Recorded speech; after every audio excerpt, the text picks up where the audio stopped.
Welcome to the MEF2C cast, the podcast advocating for the MEF2C haploinsufficiency community by broadcasting the voices within. I'm Eli. And I'm Haley. We are parents to a boy with MCHS and autism, sharing our journey with you throughout conversations grounded in learning, support, and community. This is Advocacy, Amplified.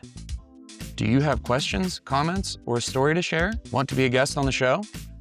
Connect with the MEF2Ccast on Facebook, mef2ccast.com, or email us at mef2cast@gmail.com.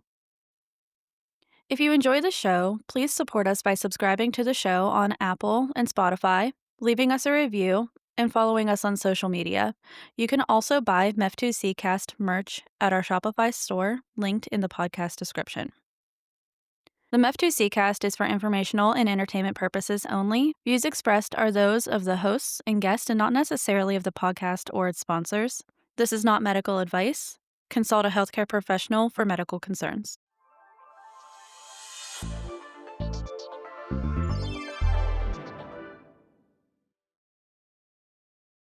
Hi, everybody. We've got a great show for you today with Jordan LeVan, who's going to talk to you about childhood apraxia of speech. Before we get started, I just wanted to acknowledge that there are a wide variety of factors that go into anybody's ability to speak, and childhood apraxia of speech may or may not be one of them. We are not in any way trying to imply that all non-speaking people suffer from apraxia of speech. Nevertheless, we think Jordan's story is worth sharing. He's also an IEP advocate, so there's going to be a lot of great information on that. With that being said, enjoy the show. Hi, everybody, and welcome to the MEF2C cast. Our guest today is author and advocate Jordan LeVan. How are you today, Jordan? It is. I'm good. I'm good. How are you both? We're doing great. Thank you for asking. So, Jordan has a social media page. It's Fighting for My Voice, correct? Yes. Yes. He's the founder of the Apraxia Foundation. He does a lot of advocacy work around apraxia of speech, and he's also an IEP advocate. So he's going to tell us about all that today. But could you start by just giving us an introduction into apraxia of speech? It's of course. It is of course. So it is how I like to describe childhood apraxia of speech to people in the most simple terms that I can, is that it's a disconnect between your brain and the mouth. So people with childhood apraxia of speech, they know what they want to say. They have a brain full of thoughts, just like the other person. But when they are trying to transfer their thoughts into spoken words, that's where the disconnect happens. And it happens when they try to move their tongue, lips, and jaw. So moving the tongue, lips, and jaw for people with childhood apraxia of speech can be quite a challenge. So, like when you go to say something and you experience this apraxia, is this like, what does that feel like for you, if you can describe it? Yeah. So I think the way that I would best describe it is basically like my brain's trying to hold me back. Um, like there's a thought that I'm trying to get down to my mouth, but it like gets sucked back up into my head. Um, so it takes a lot of like concentration and brain energy and effort for me in order to even sound as clear as I am now. I pay very close attention to how I'm moving my mouth, because if I was not um, as aware of what I need to do, that's where the breakdown can happen at. Yeah, that makes a lot. I mean, if you consider like people have very different abilities, like there's Michael Jordan and then there's me. Like people have very different abilities to control the rest of their bodies physically. It makes sense that Absolutely. like people might just have different abilities to control their mouth and their vocal facilities, I guess we'll call it as well. Yeah. Um so, how does this tie in to like sort of other neurological disorders? I know it can co-occur a lot with autism, but it doesn't have to necessarily, does it? No, no, no. Um, it um, it's very, very common if a person does have childhood if a person does have childhood apraxia, that they're not only going to have childhood apraxia. Um, it can be a little bit hard for parents though, if I'm honest, because one of the very first things parents usually find out that their child has, if they do have a child with CAS, they first find out about the CAS. And due to CAS not being recognized by ASHA until 2007, and there is more information about it out now than what there has been, which is great. And we're very, very thankful for that. But we have a very long way to go, even though we've made a lot of strides within the field. Um, but the first label for parents does definitely SIDIC, and that's like the first thing. So at times for parents, it can be hard to hear that their child does have, other things, if that's like ASD, if that is like ADHD. Whenever I was 26, I personally found out that I have also ADHD, SPD, dyspraxia, and dysgraphia. Um, and the signs were there when I was a kid for sure.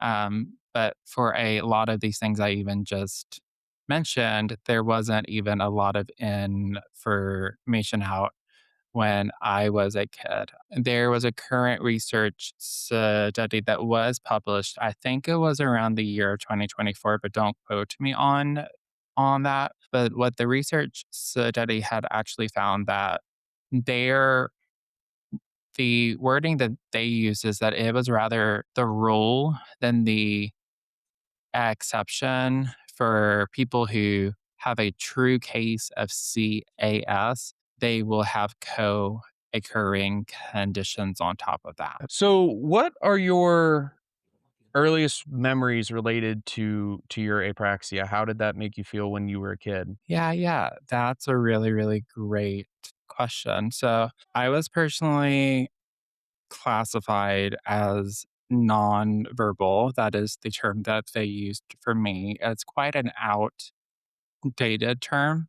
if I'm honest, but I use that term just because when I was a child, you know, that's what they had used for me during that time.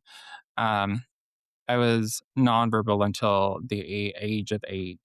But as I just talked about, people with childhood apraxia, we know what we want to say and we have the desire to talk. It's not that we don't have the motivation or that it's a choice. That's a very common myth. So I would get really, really frustrated because I had so much I wanted to say, but physically when I tried to move my tongue, lips, and jaw, it was really, really hard. So I would get really, really frustrated. I would also shut down quite a bit, just because there was a lot of feelings of being overwhelmed.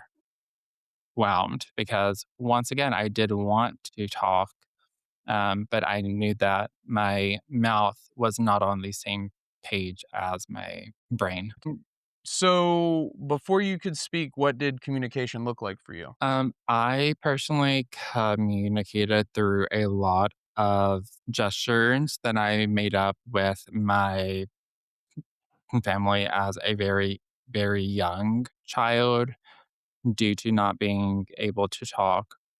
When I was in public school, I would try to use those, gestures that I, had made, but the only issue with gestures that a child might make is that they might have a very certain meaning to the child. But then the issue lies is that, what another person might perceive or interpret that gesture may not mean the same thing as it does with the child. And when a child is non speaking, they're not able to clarify what that exactly means. So those didn't really work out for me within like the public school setting or within other settings that I was in. Like my very close family could make those things out. So at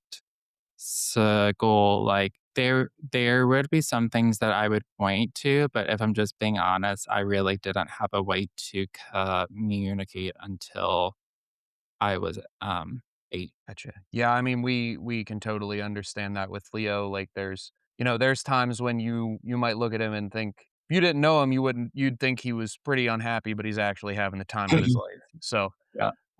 and just all sorts of other like little subtle things that we can read on him that you just Mhm. can't read. There's actually a mom who has a child with MEF2C haploinsufficiency disorder. Mhm. She's this really smart woman from, the University of Boston, I think, but she's working on, um, ways to actually be able to collect data on those things. The very because Um, most of, like, the tools, the surveys that we have right now can't actually quantify the changes in communication that take place in nonverbal people because they're so subtle, and she's working on a more granular way to be able to track those things, so that's really interesting. yeah, awesome. That's really awesome. So what did, I've heard you talk on social media about your early experiences with speech therapy, and sort of how did that go, and why didn't the traditional approach work for your apraxia? Yeah, yeah. So I first had begun speech services when I was 5, because I was also born with a lot of health issues. If I'm just being like blunt, the very early years of my life, my family was more so focused on keeping me a alive and healthy. So once I did get into my kindergarten year, I did the again speech services. My very first SLP actually was the one who told my mom towards the end of the year that I do have, childhood apraxia of speech. Problem lied is that she didn't know how to treat CAS. This was back in 2002. And as we were talking about, Asha did not recognize CAS until 2007. So she had no clue how to treat it. So, she wasn't very ethical.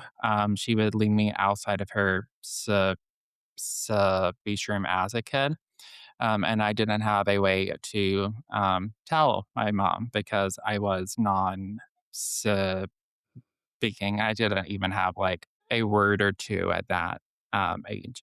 And that's when my kindergarten teacher actually came to my mom and was like, please don't say that this came from me because I could risk my job, but he's being left outside of the speech room." So that's when my mom called for an IEP and was like, "I know what you're doing." She was really mad.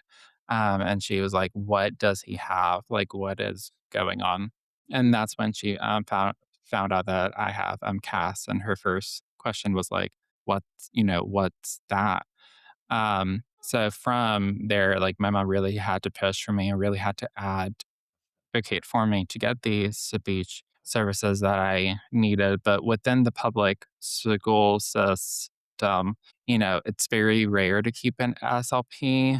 Like I had a new SLP every single year when I was growing up. So the very first few SLPs I had in like my first grade year and my second grade year, like they really also didn't know how to treat cast. They weren't wanting to give me much speech sessions to the point that when I was in second grade, my mom would come and eat lunch with me because very often I would eat lunch by myself. So she came and she was eating lunch with me. And out of the blue, one day, the speech language pathologist walks up to me and my mom, and she says that and she was talking to my mom. I should first say that. She said that he will never talk on his own. You might as well face it. I don't know why you keep on trying, which was, once again, completely unethical. It's not, something that she should have said. Of course, my mom kept on, advocating and advocating. So then towards the end of the year, I had I um I was only getting speech like a few times a week for pretty short sessions. My mom was able to bump up the sessions to 5 times a week for 45 minutes each, um, and was able to get them trained in CAS. And that's when I really began to make gains. Because with many approaches that SLPs are trained in, such as phonological approaches or articulation approaches, they are trained to focus on how the words sound. And the thought process is, if we can help the way words sound, we can help the child's speech. What many SLPs are not taught, and this applies to CAS, we have to be worried about how the child is moving their mouth, because how the child is moving their mouth affects the sound. Um, so once they made that mind shift and they really were focused on more of the motor planning, that's when I first began talking. So did you well, first off, did people talk about you in front of you like that a lot as a child? Like, how did that make you feel? How was that dynamic? If I'm being honest, and I'm not sure if I can say this on the podcast, so if I You can can do say this. whatever you want. Okay, thank you. I would cuss the people out in my mind as a very young child, um, which many people wouldn't have probably thought. Um, 'Cause it would make me so mad because I would think, like, I'm right in front of you. I can hear, everything that you are saying. Like, I had, people that were a part of my, family during the time, they would tell my mom in front of me that she just needed to make me talk. And it wasn't a matter of making me, I physically couldn't talk. So there was a lot of those misconceptions, and it's a very common misconception as well that if a person if a person knows that a child may not be able to talk, they usually think that they may not be able to hear, or they may not have the same thought process. But those are very different things. They're not lumped, and they're not associated with each other. Yeah. Yeah, you talk about just not being able to the analogy that I've made for various things before is like if I took you to a basketball court and handed you a ball and said, "Here, dunk it." It's not that you don't understand what I'm telling you, it's that you Mhm. cannot dunk the ball, and no matter how much I yell at you or whatever, that's not gonna help. Right? So, let's see here. So when you started speaking, how did that progress? Mhm. So I had first began speaking around age 8, and I did progress with the more speech intervention that I went through. There's a very wide misconception as well, with CAS. I think it's partially because of the name childhood apraxia of speech. There's many people that think that this is something that it's only present during childhood and is something that gets better with age. And we know that that's not true, and it is according to ASHA, people who are born with childhood apraxia of speech will not make gains without the research evidence-based triggers. So I really had to go through speech intervention.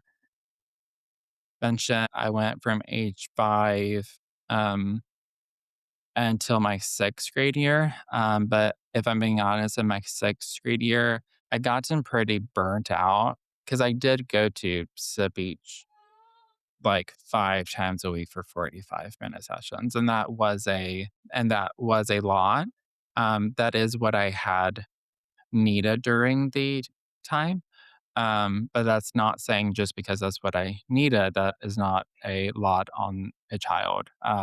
2 things can be true at the same time. Um, and then, like, as I was growing up and such, and as I gotten into my early adulthood years, and I needed to do things like I was trying to apply to colleges and I was trying to get jobs. Those were new life situations I had never been exposed to prior, and I had never practiced my speech in those different times and different settings. Like, even for things like trying to order food within a drive-through, because I love fast food. So, first thing I did when I got my license is that I went through Taco Bell because I love Taco Bell. Um, and I was trying to order my, food, but I had never practiced that, and that is a very different speech situation where you're having to talk really loud, you're having to talk through a mic, they're trying to rush you because it is called fast food, like, they're wanting to go pretty fast. Um, and I do recall, like, the very first time I went through a drive-through, like, nothing would come out. So I went back to the beach.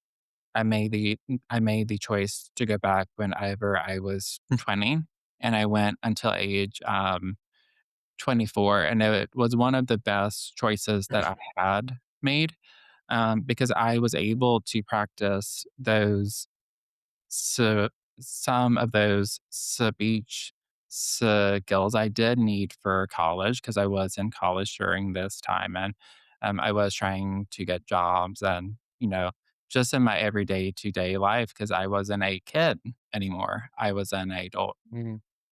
Um, I've also heard you talk about before, how your struggles with speech actually impacted your ability to, like, read and learn and understand numbers and things like that. So can you kind of explain how those things went hand in hand? Yes, yes. So, yeah, so this really had affected me trying to learn, like, true reading, true reading instruction. So how I would personally classify true reading instruction is a, like, phonics-based approach. So, like, a kid looking at the word cat and seeing the C, saying "ka," then A, "ah," then T, "ta," and then they combine all of those sounds for cat.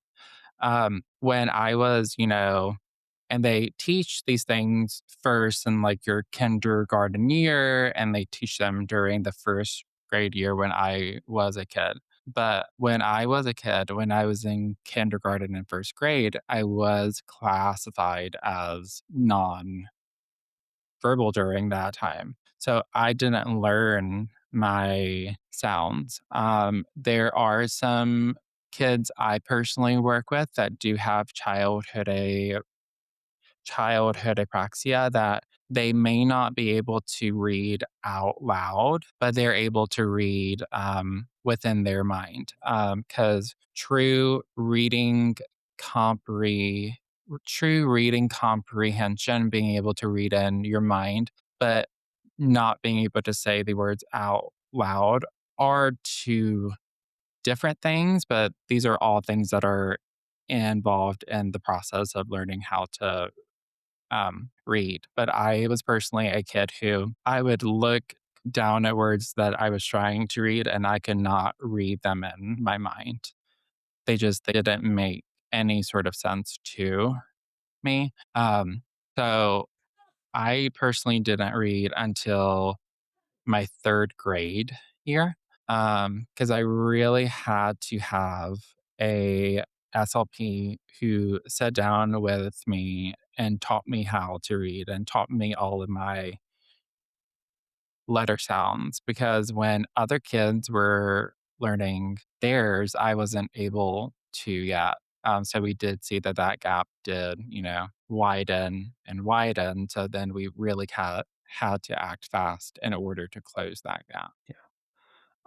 So when you like, how long did it take you going from sorry, I'm bouncing around a little bit here, but, like, That's at okay. 8, like, what did speech look like for you at first? And then how long did it take you to go from that to, let's say, like, I don't know what the right like, relatively fluent? I'm not sure exactly how to describe it, but if you could speak to that a little bit. Right, right. Yeah. So like when I first began talking at age 8, like I could speak in the word structure more. But there were only like a few words. So those were words that I practiced like over and over and over. And I really had to work on, trying to gain the motor planning for new words that I wanted to say during that time. And then as I grew up and I kept on like working through, I would say like a around age 12 is when I began talking more in the actual like sentence structure with people. Like I like may have been able to say like 3, 4, or 5 words at a time, but trying to have a back and forth conversation with a person was not something that was easy. I could do that most of the time if it was like a really close friend or if it was my mom or if it was one of my like siblings. I was able to do it for them, but they picked up on my speech patterns. So people who were not familiar with my speech, they were not able to make out a lot of what I was trying to say during that time. And then like as I got to be like a older teen ager, I wasn't super self-aware during that age. Um, but I think partially because I was trying to really block it out. Just because I dealt with a lot of like negative feelings around my speech during that time. So my way to cope was like blocking it out. So I don't truly know if it was a matter of I wasn't self aware or I just was not willing to think about it because it did cause me like a great amount of stress. But I had a group of friends when I was a teen that I look back and they really were not my friends, but they had told me whenever I was around the age of 16 that they really couldn't make out anything that I was trying to say.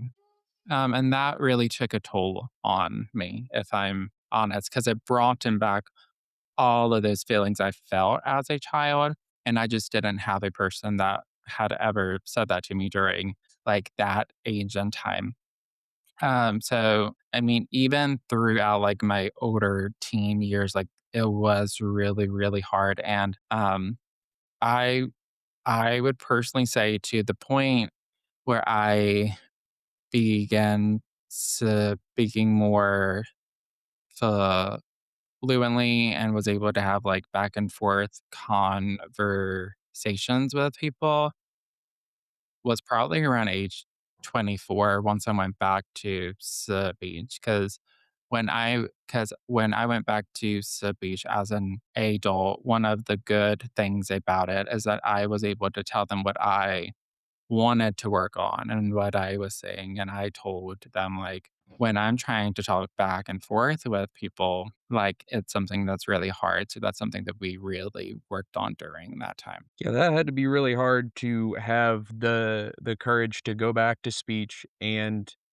to be that assertive for yourself when you're already dealing with these communication issues. Yeah. Did you already know like, it sounds like your mom was an incredible advocate, At what point did you realize that IEP advocacy was even a thing and then decide that that was, the direction you wanted to go? Yeah, yeah. So I was around the age of 22 and I found out about the field, and around the time where I was this was around the time when I first had this was around the time I had first begun to really, like, film and talk very, like, openly about my journey. I had made my social media pages under, Fighting for My Voice, and I found out about the, um, field, it's around age 22 was around the time when I first practiced. So how did you actually get into, like, from knowing that that's a thing to becoming an advocate? Yeah, yeah. One of one of the very first things I did is that I knew I had to learn all of the laws, I needed to learn all of the codes, I needed to learn all of the terms that they will toss out at parents during IEPs, and parents will be like, "What are you talking about?" Yeah. Um, so that's one of the very first things I had to learn. So I would actually, during that age, I would go to the, um IDEA website. That is the in that is the Individuals with Disabilities Education Act, that has all of the laws, and I just would read it within any sort of free time that I had, and I would just read it, like, over and over and over because I knew the more times that I had read it, the more that I would learn.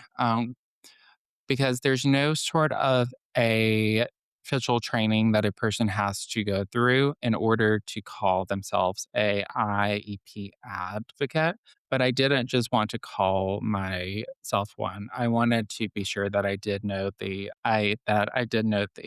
laws. So that's what I first did, and then I had began working with parents. And for the first 2 years that I practiced, so like 22 through 2024. I personally charged a very, very low rate, and I was very honest with the parents I worked with that I am brand new. This is why my rate is as cheap, and I'm really trying to learn because I knew that I needed to kind of like toss myself out into the shark tank in order to learn. Yeah. Yeah, sometimes that is the best way to learn, you just gotta go for it. So for our audience, I'd imagine most of them probably do know, but for those who may not, an IEP advocate is basically someone who's kind of brought in a family hires to sort of consult with them through the IEP process and come to IEP meetings with them and sort of just make sure that they're getting any services that they may be legally entitled to, under IDEA, correct? Yes. Yeah. Yes, sir. So, what are the most common things that families are like? Is there a specific problem that families are often bringing you in to help with? I personally get all sorts of parents who reach out to me for different types of help. I personally do have plenty of parents who do reach out to me based off of my own lived beer based off of my own lived experience with CAS,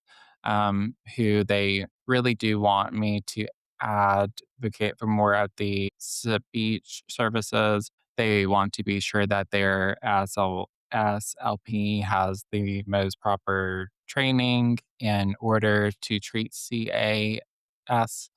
I also have a lot of families who do reach out to me for AAC, um, who their public school that they may be working with, they're trying to get them trained in AAC, but they're not getting very, very far, and they want more help within that process. I am also trained in dyslexia. So there's a lot of parents who do reach out to me for children who have dyslexia. I also have parents who reach out to me for their children who have dyscalculia, which can affect more of the math versus something such as dyslexia that affects more of the reading part. Um, but m but the very common thing for all of the parents that I work with is that they need help trying to get their child, different, services or different accommodations, they might they might not know what to ask for, and they want me to go through their child's paperwork and see, like, what are my thoughts based off of everything. Gotcha. What are the most common issues you see when you're actually dealing with school districts? Like, what are they often pushing back on, or maybe there's a part of the law they're not aware of, or whatever? Yeah. I mean, some of the most common things I do run into are some of the most common problems. I would personally say they don't want to give services. And I do see this a lot with SLP services, but what many people may not know is that for many for many public school districts, they might have only one SLP that is assigned per site, or they might be assigned to multiple different schools. And one of the problems that we do have is that there's no sort of caseload cap. So why that can become a really big issue is that I've heard of SLPs that have as many as 80 kids that they treat, which is so many clients to place upon a SLP. But many people don't know this. So when they go into the IEPs and when the SLP is like, I can't really see any more kids because I'm really packed full. The SLPs that I work with, they usually don't know their rights, or they fear losing their job if they were to talk up and say, listen, I do have 80 kids. I really don't have any more room, because they can't say that they don't have any more room because that's not a reason to not give a child services under the IDEA. So what I tend to have to do at that point is that I have to really make a case that the public school, either one, they need to hire a second SLP because there's no reason why an SLP should be seeing that many kids. Or two, they need to contract with a private SLP, which many parents don't know is under their rights. That's a very common theme I do run into. And a very common theme I do run into as well is that, a kid might be marked down that they will get OT services 3 times a week. But the parents might come to me and say, hey, like, I've talked to my child. My child actually says he doesn't see an OT. And what many parents don't know is that there is a law called FERPA that stands for the Family Education Rights and Privacy Act. Um, and under FERPA, you can actually request your child's service logs so you can see how much your child has been seen throughout the year. So once I do pull those records, not all of the time, but many of the times, the child has not been seen. The child has not been seeing the amount that's written under their IEP. So I have to push in and say, we have to make up this time. Yeah. What advice so let's say you have a family whose, child is about to start school or, they're wrapping up we're kind of headed towards a school year now, going into their IEP for next year. What advice do you have for families, going through the IEP process? Yeah. I mean, I think one of my first things I would do is that I one of the very first things I would do is that I would be sure that I have all of their updated progress reports on their IEP goals and see how they are progressing because you don't have to wait a year to call for an IEP. Um, Parents have the right under the IDEA to call for an IEP at any time for any reason. So you don't have to wait. But it's we want to be on top of that because I don't want a year to go by and then we find out that the child has not met their goals or that we may need to change something because is really precious for kids, and we do want to be for it is for the kids I work with, I want to get them the help ASAP because there are a lot of social emotionally effects for children who do have disability.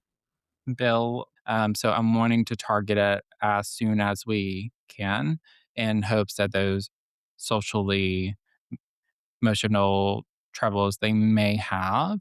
My hope is that those will um, lessen. So I would, get all of the progress reports on on their IEP goals. I would also say, like prior to a parent's IEP meeting, something I really like to do with the parents I work with is that I like to so so there's a section of the IEP that is labeled parent concerns, and this is usually a section that we go through during the IEP process. And the case manager of the IEP might ask the parents, like, what sort of parent concerns do you have during this time? But trying to answer that question within the moment for every parent I work with is so hard. And it's such a taxing meeting that they can't really get out what their full concerns are. So what I like to do prior is that I like to sit down with the parents like 3 days prior to the IEP, and we will go over their full parent concerns, and we will type them out. And then we will send it to the IEP team and say, like, we're prepping for the IEP. These are all of the parent concerns that the parent has. And we want this letter to be copied and pasted into the IEP because that section of the IEP acts as a paper trail. So we want to be sure, according to the IDEA, that we address parent concerns in full. And that's something that we have to do. So that helps us be sure that we're going over the parent concerns in full, and it can act as like a very quick checklist as well during the IEP that as we're going, over things and if we do get through, you know, some of the parent concerns, I will like mark them out. But when we might get to the end and when they say, okay, is is there any more questions? I it is I will look back down at the piece of paper or the parent I'm working with might, and they might say, "Oh, well, I do have these things left." So it just helps parents that I work with quite a bit. Yeah, you definitely like, you get in that meeting and there's Your brain there's right, there's so much going on that Mhm. you don't it would be easy to miss things, and also that just like, I'm sure if the IEP team gets that email, that lets them know that, like, if they were thinking about trying to push you around or pull one over on you, like, that's not gonna happen with these Not people. gonna happen, no. Yeah, Yeah. The Yeah. other thing that I think I wanted to mention is, you don't have to sign the IEP at the end of the meeting, and you Uh, can edit it after the fact. So that's what we did with that parent comment because I didn't know that that was coming. So they hit me with that, and I'm like, "Well, I don't know." So mm, after the fact, we had them email it to us. We didn't sign it at the meeting, and we edited that so that it had everything that we wanted to list on there as well. So a lot good. of people don't know that you don't have to sign at the meeting. Right. Absolute. yeah, Absolutely. right, you don't have to sign I mean, it took us, like, I think 3 different revision like, you don't have to sign it until you're happy with it. Yeah. And the other thing, like, this was Leo's 1st year of school. And this wasn't our own idea, we were given this as advice, but we, like, just Mm, wrote up a whole addendum about, like I think it was only a couple, 3 pages about, like, Leo and his mm, strengths and weaknesses and his likes and dislikes and how we expect him to be treated. So mm. all of that is in the IEP as well. So, Yeah, that's that's awesome. another yeah. Yeah. So, these last few minutes, tell us about, both Fighting for My Voice and the Apraxia Foundation, and, what you do with both of those. Yeah, yeah. So, yeah, yeah. So it is first. It is first. It is for fighting for my voice. There's two sides of fighting for my voice. So I have the fighting for my voice social media pages where I talk a lot about like my everyday to day life, my own personal lived experiences. I talk a lot about the national advocacy efforts as well. And then there's a different side of fighting for my voice as well that's called Fighting for My Voice LLC, where it is we have a team now of oh, wow, it's we have a team now. We have a team of a total of 5 IEP advocates, and we help parents within the IEP process. We also offer classes and some different things like that. And then it is for the Apraxia Foundation. The Apraxia Foundation is a 501(c)(3) nonprofit I had founded in 2022. I really wanted to open up the Apraxia Foundation because as I began talking about my own personal um, journey with CAS through my Fighting for My Voice pages. There's so many parents that would reach out to me and they would tell me that first they're really, really happy that I'm sharing my own lived experience and they know that speech intervention really, really helped me. But many of the families that would reach out to me would say that they could not afford speech services. And that really broke my heart because I know like if I didn't get the help that I needed, I don't know where I would be. So I had um, founded the Apraxia Foundation, and what I made the mission of the Apraxia Foundation to be is that we help kids with CAS. We help them afford speech services through grants, and then we also help them afford AAC devices. So some of we uh, what we do there, and I'm really, really happy about the work that we're doing. Yeah, that's incredible. Mm, Um, so Fighting for My Voice, it's fightingformyvoice.com. You've also mhm, written a series of children's books that people can look at there, mhm, at Fighting for My Voice on Instagram and Fighting for My Voice, My Life with Verbal Apraxia on Facebook. Is that mhm. all correct? Yes. Yep. Yes, sir. And then the Apraxia Foundation is apraxiafoundation.org Mhm. and the Apraxia Foundation everywhere. Yes. Yep. Cool. Thank Alrighty. So, thank you so much for your time. you. Thank you As for always, me. yeah, no problem. As always, people can contact us on Facebook at the MEF2CCast. We just made an Instagram and a TikTok. Those are both at MEF2CCast, on the MEF2CCast.com, podcast at MEF2CCast.com, and check out our Printify store if you want to buy a shirt. Thanks, everybody. Thank you.